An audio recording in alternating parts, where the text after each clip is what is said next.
Weird science. Ooh.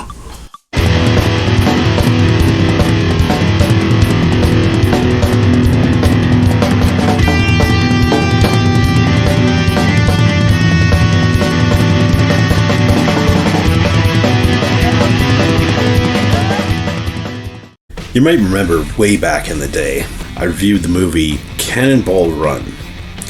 Now, Cannonball Run was a movie that I went back to decades after I rewatched it over and over again, seen it and loved it.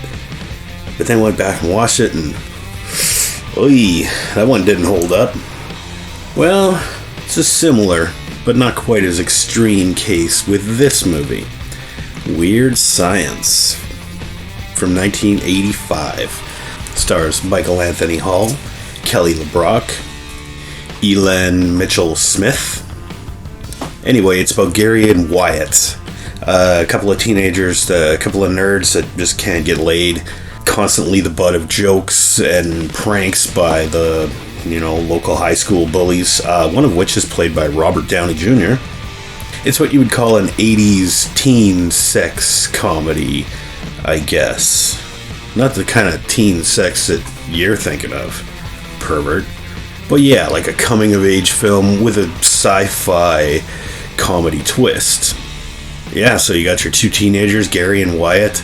They can't get a date to save their lives, so they have this plan where they're going to use Wyatt's computer hooked up to a doll with like electrodes and stuff, and they're going to create a virtual woman.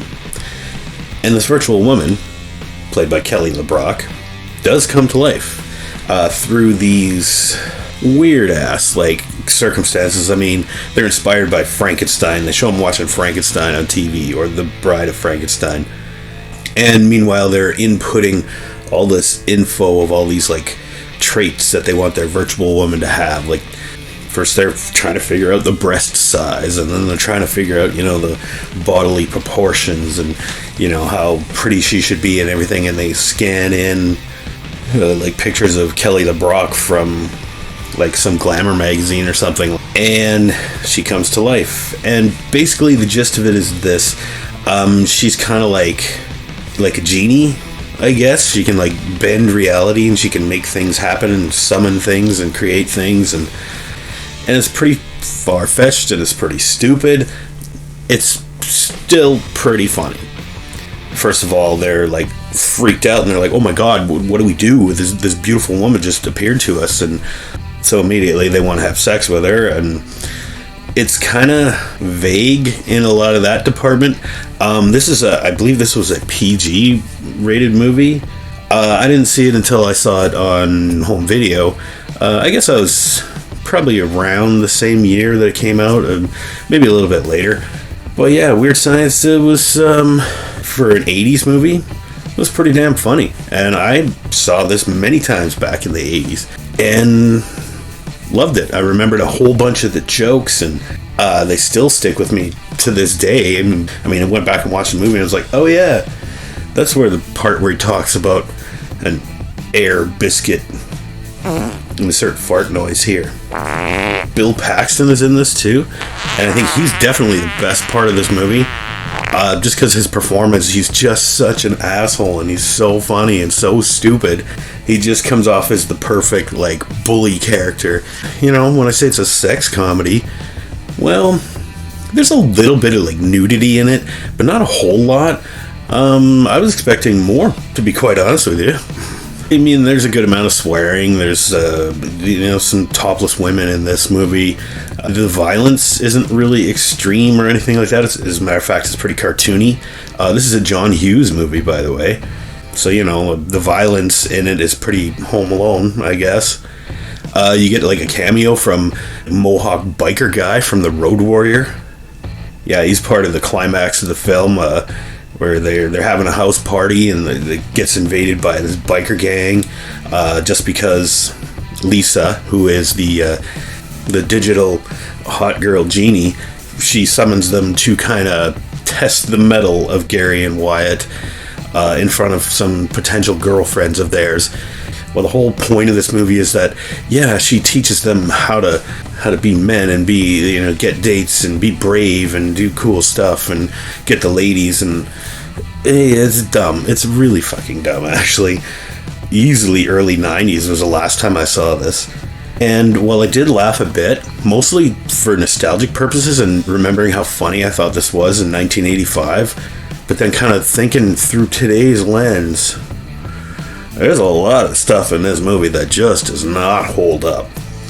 I mean, you get a good, 5-minute scene of Anthony Michael Hall just putting on his what he thinks is, a cool Negro voice. And he's sitting in a bar surrounded by black people, and they're all laughing their heads off, and it's just not even funny.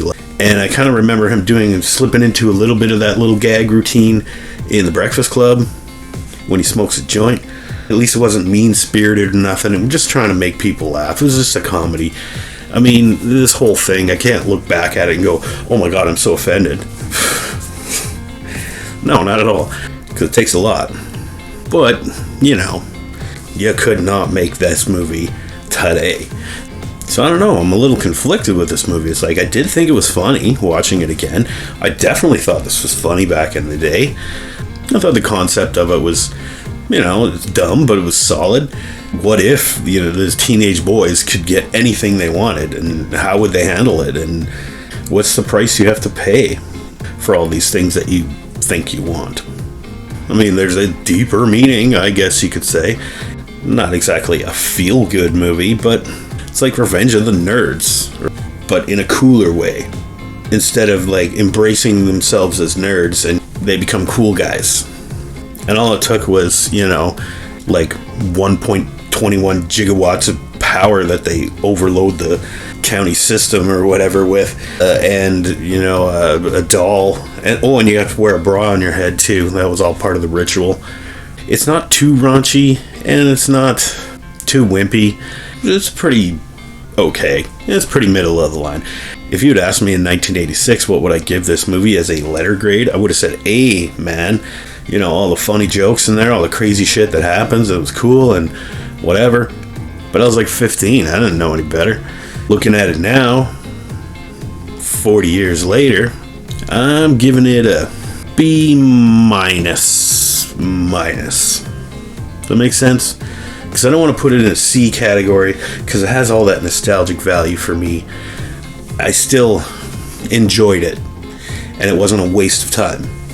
No, so we'll keep this in B territory. I'd probably go back and watch this again. I don't think I'll be in a hurry to do that. And I'm definitely not wearing a bra on my head. But yeah, I guess I'll give it a B minus minus.